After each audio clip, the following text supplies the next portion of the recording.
Caros ouvintes do CEAFcast, eu sou a Laura Alonso de Bem, estou aqui então com a minha colega Ana Paula Schmidt Lourenço e nós temos hoje o prazer de receber a nossa convidada, a Renata Orsini, para conversarmos sobre psicoterapia e questões relacionadas à carreira.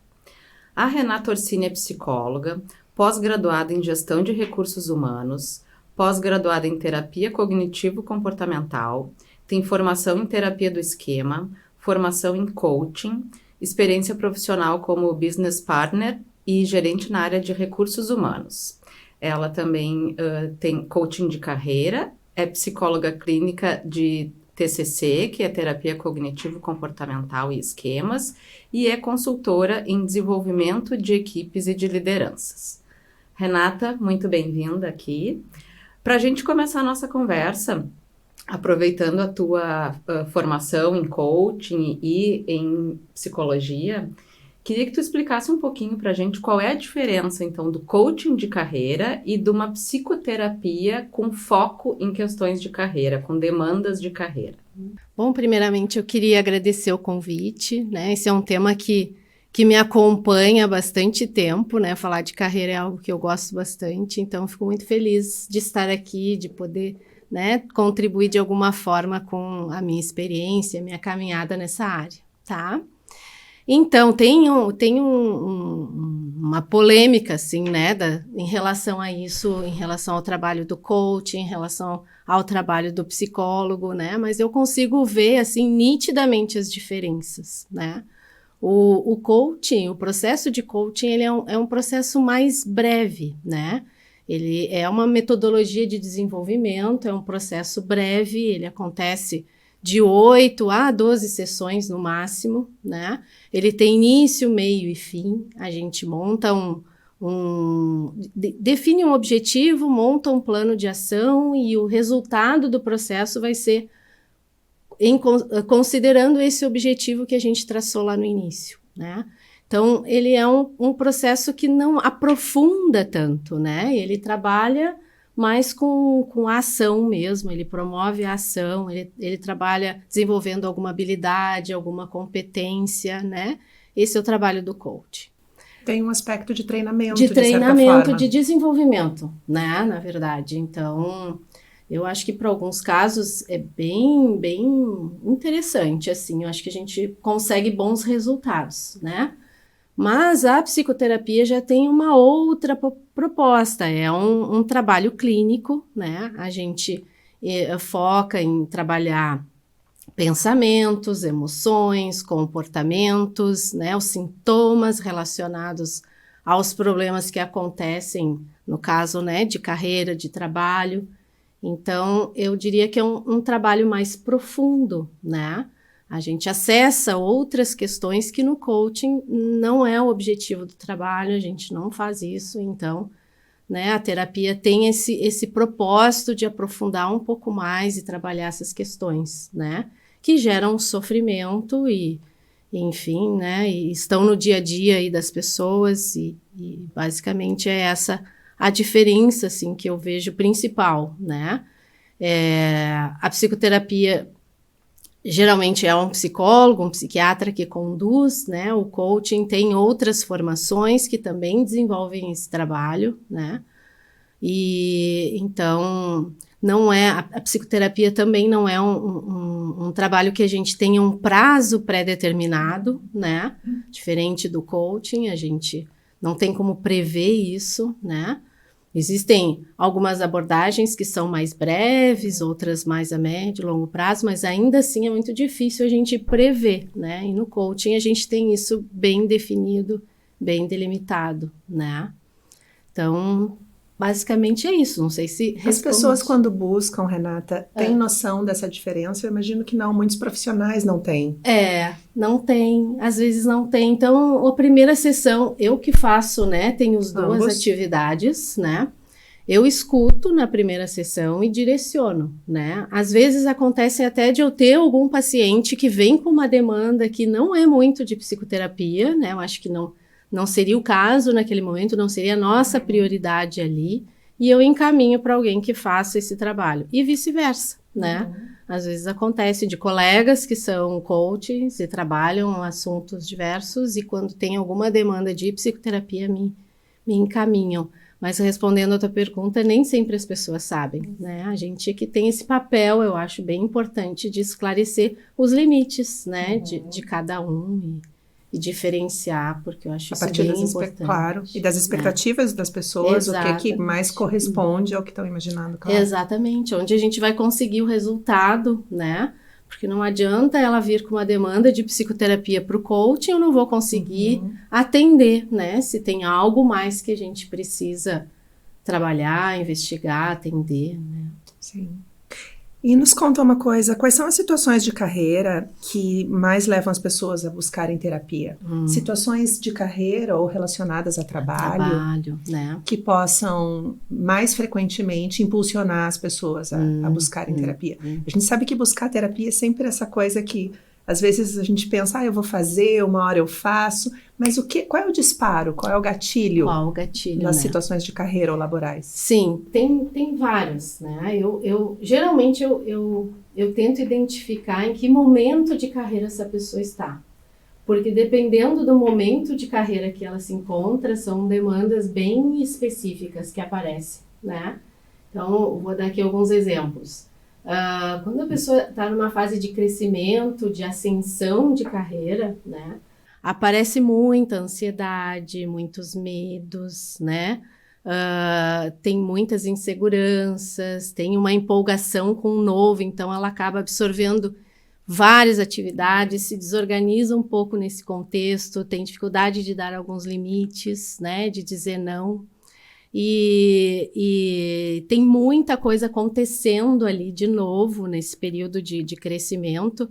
Então, as demandas que chegam para a terapia é muito relacionado a isso, esse desconforto. Às vezes estão com a vida pessoal completamente desorganizada, porque estão super focadas no trabalho, né? Que não é ruim, nem se espera diferente, mas dá para dar uma acomodada melhor nas coisas, né?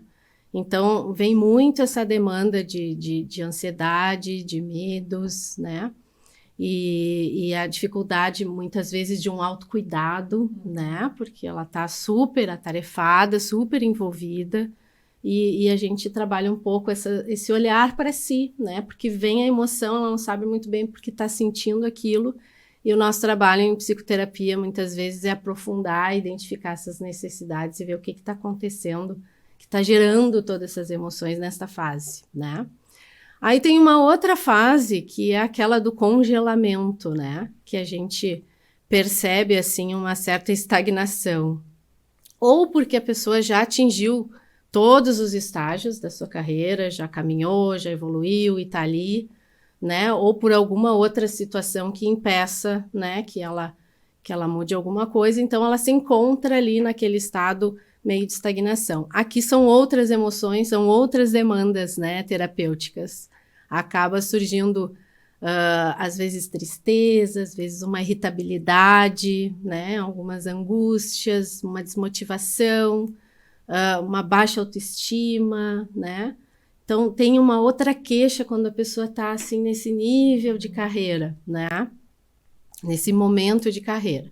E aí o processo também, né, vai buscar entender essas necessidades através das emoções que aparecem ali, e a gente vai ajudando. Às vezes tem um trabalho mais focado em como lidar com as emoções dessa fase, às vezes tem alguma coisa que é de interpretação mesmo, de pensamento, como é que ele está olhando para essa situação, né? E às vezes tem questões de comportamento, que daí a gente foca mais numa ativação ali comportamental, vai depender muito do que está acontecendo nessa fase, né? Tem um outro momento que é um momento de mudança, que pode ser algo assim esperado ou não, né? Mudança na vida a gente não tem muitas vezes como prever. Aí são outras emoções, né? Tem bastante insegurança, às vezes tem medo de errar, medo de fazer uma escolha que não é aquela que gostaria, né? Muitas dúvidas, muitas questões assim que geram emoções desagradáveis. Então, a pessoa quando está nessa fase, não está vendo isso como algo positivo, busca terapia por esse desconforto todo que essa situação, dessa desacomodação, exatamente, né? Então, aí também vem um trabalho relacionado às emoções, às questões também de interpretação, como é que ela está vendo essa mudança. A gente começa a mapear um pouco mais esse desconforto e como ela está vendo essa situação e trabalhamos, né, mais em cima disso, assim, pensando num plano de ação, né, tentando trabalhar ali uma decisão que ela possa, né, ter que tomar, que às vezes fica difícil nessa fase. Aí a gente trabalha, tem algumas técnicas que a gente usa para trabalhar, né, a questão de como decidir, tomar a melhor decisão, dar uma retomada nos valores, o que para ela faz sentido, para que ela possa fazer uma escolha mais relacionada, né, às suas intenções, seu propósito. Então ela começa assim a ter um pouco mais de esperança nessa fase de mudança e a gente consegue se organizar melhor aí para essa evolução também, né, de carreira. E é interessante porque isso às vezes até acontece simultaneamente, às vezes a pessoa está numa ascensão e surge uma mudança, né, não é tão estagnado assim, mas... E não necessariamente cronológico, como tu está nos apresentando, exatamente. Eu ia te perguntar a seguir. Não, né, mas é interessante a gente ver porque isso retrata um pouco dessas emoções que são se repetem nesses momentos, né? E é claro, aí respondendo ainda a tua pergunta, tem outras questões que não estão relacionadas ao momento de carreira, que são meio que contínuas, né? A gente tem situações de relacionamento, né? Tanto com pares, quanto com gestores, quanto com colaboradores, que isso, né, faz parte do mundo onde as pessoas se relacionam, né? Então, a gente trabalha bastante a questão, né, da gestão de conflito, como é que lida com essas situações, porque isso atrapalha bastante, né? Às vezes o desempenho, a pessoa fica tão envolvida naquela situação que a gente fica incomodada com o quanto isso tá lhe prejudicando, né? E fica também com dificuldade para lidar com isso, né? Então, a busca, né, para terapia é um pouco assim, às vezes não tem nem muita clareza que é isso, mas está desconfortável, está se deparando com as situações ali, né, mas está mais relacionado, às vezes, a essas interações, a esses conflitos, né. Isso pode ter reflexos, eu imagino, na vida familiar, no rendimento, na produtividade, na sua capacidade de estar focado no seu trabalho também. Exatamente. Essa extensão, né, do problema é bem comum. Geralmente não fica restrito ao trabalho, né? Geralmente um problema que inicia no trabalho se estende para as outras áreas da vida se a gente não cuidar, né? Então, isso é bem comum. A terceira fase que tu nos falavas, a mudança, deve se aplicar também à aposentadoria. Também. Aposentadoria, às vezes a pessoa também trabalhou bastante tempo com um vínculo, né, de CLT, daí passa a empreender e vice-versa. Às vezes trabalhou como autônoma, faz um concurso, né, e está buscando essa carreira, muda bastante a sua rotina, a sua dinâmica. Então, cabe sim. A aposentadoria é uma fase bem interessante de se trabalhar, né? E tem muita emoção envolvida na aposentadoria, né? De um desfecho, de um luto, de um processo que se encerra e de um outro processo aí que se inicia, né? Onde as pessoas se aposentam muito jovens, né? E eles nunca pensam muito, né? Deixam para depois. Então, às vezes vem demandas assim bem importantes nessa fase da aposentadoria. E como talvez seja alguma coisa esperada ao longo da vida, os afetos não se processem no momento em si da aposentadoria e vão ser processados depois tardiamente, na inatividade, na não preparação para a aposentadoria. Tem se falado bastante da coisa de se preparar para alguma coisa. Exato. E melhor preparado vai ficar mais fácil adiante, né? Isso não impede que a pessoa sinta, né? Porque ela vai sentir essa mudança, por mais que ela se prepare. Então, às vezes as pessoas chegam assim, eu já tenho tudo, tá tudo, eu me organizei tanto, mas eu tô sentindo, né? Tem o desconforto da emoção ali com o momento, né? Com a experiência que é nova também.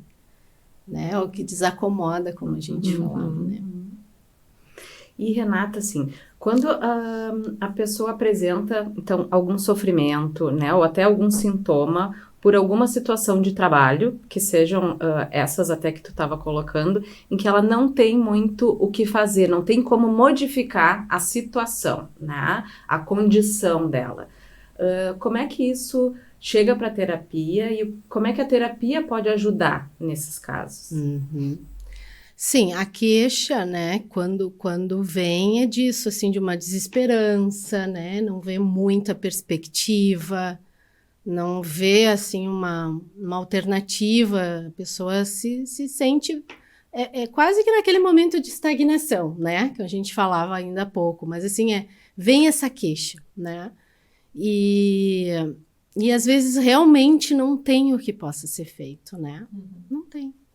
Só que isso acontece na vida como um todo, não é só na vida profissional. Às vezes a gente tem que administrar situações que não tem muito o que fazer, né? Então, uma das coisas que a gente conversa é sobre aceitação. Acho que tem uma parte desse processo, quando realmente não tem o que possa ser feito, é a gente trabalhar a aceitação, né? E aí, às vezes, leva algumas sessões para a gente poder acessar isso e poder compreender e ver de que forma acomoda isso dentro de si, né? Quando realmente não tem o que mudar. Eu costumo dizer que a gente não tem como controlar o externo, né? A gente não tem como controlar o externo. Então, a gente precisa se preparar para lidar com essas questões adversas, né? Então, é muito comum isso acontecer, né? Muito comum.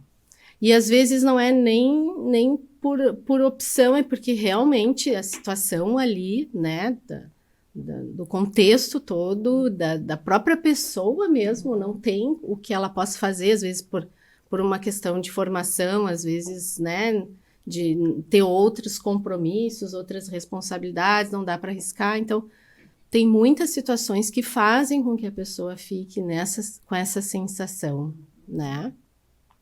Então, assim, como que a terapia ajuda? Acho que tem essa parte da aceitação. É importante a gente poder olhar um pouco para essas emoções, esses pensamentos, esses comportamentos, fazer uma análise mais aprofundada do que está acontecendo, poder olhar a situação sob outras perspectivas, ver se tem alguma coisa que a gente ainda pode fazer nesse contexto, né? Quando eles me trazem isso, eu não entendo que já está assim, que não tem mais nada que possa ser feito. Eu, ao menos, tento explorar um pouco mais para ver se realmente não tem. Porque, às vezes, a pessoa está muito habituada, acomodada, está naquela situação de sofrimento, ela mesma não consegue visualizar nenhuma alternativa ali que possa lhe motivar, né?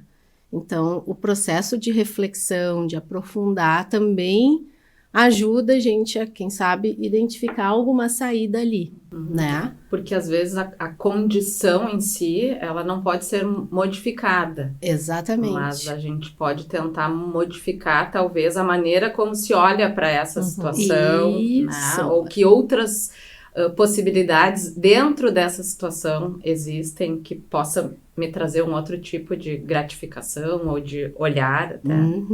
Exatamente. E às vezes o pensamento, às vezes um comportamento um pouco diferente de como eu venho, né, me colocando, pode abrir outras possibilidades. Então, eu não vejo assim como algo que não se tenha o que fazer, né? E também, às vezes, nessas situações, Laura, acontece o que a gente falava há pouco, assim, né, de se estender para outras áreas da vida.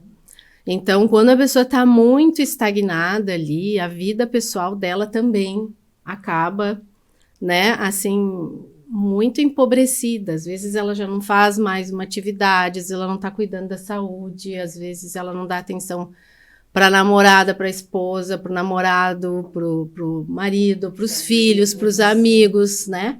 Não, ela está ali naquela situação de desconforto e não consegue olhar, né, para outras áreas da vida que também são importantes e que às vezes servem de base para suportar todo esse desconforto, né? Então, esse é outro trabalho que, assim, eu acho que a psicoterapia ajuda muito, né? A gente não fica só restrito ali àquela situação, né? De voltar energia para as outras áreas da vida que tem potencial de gratificação. Exatamente, né? Porque não é porque ali tá assim que a gente tá, né, totalmente privado, às vezes, de ter alguma satisfação, prazer, que as outras áreas precisam estar. Então, esse olhar também é bem importante nesse momento, né? Sim, criar alguns pontos de apoio, de suporte, para conseguir ser mais resiliente para enfrentar aquela situação laboral. Exatamente. Por mais tempo, pelo tempo que for necessário ainda. Necessário. Sim. Às vezes fazer um curso, alguma coisa que está lá na gaveta, um projeto, alguma coisa que possa ser, né, motivador, que a pessoa não faz sentido, não tem porquê, e a gente começa a explorar e daqui a um pouco faz todo sentido. E isso é combustível para estar lá, né, trabalhando um pouco melhor e dando conta das demandas. Então, a gente inverte um pouco também, assim, esse olhar, né, que está tão focado para o problema ou para o lado negativo da situação, né, já que ela não pode mudar, né. Então, a gente precisa aprender outras formas e ter comportamentos mais assertivos. Eu acho que a gente, né, da terapia cognitivo-comportamental, a gente trabalha bastante a assertividade, né?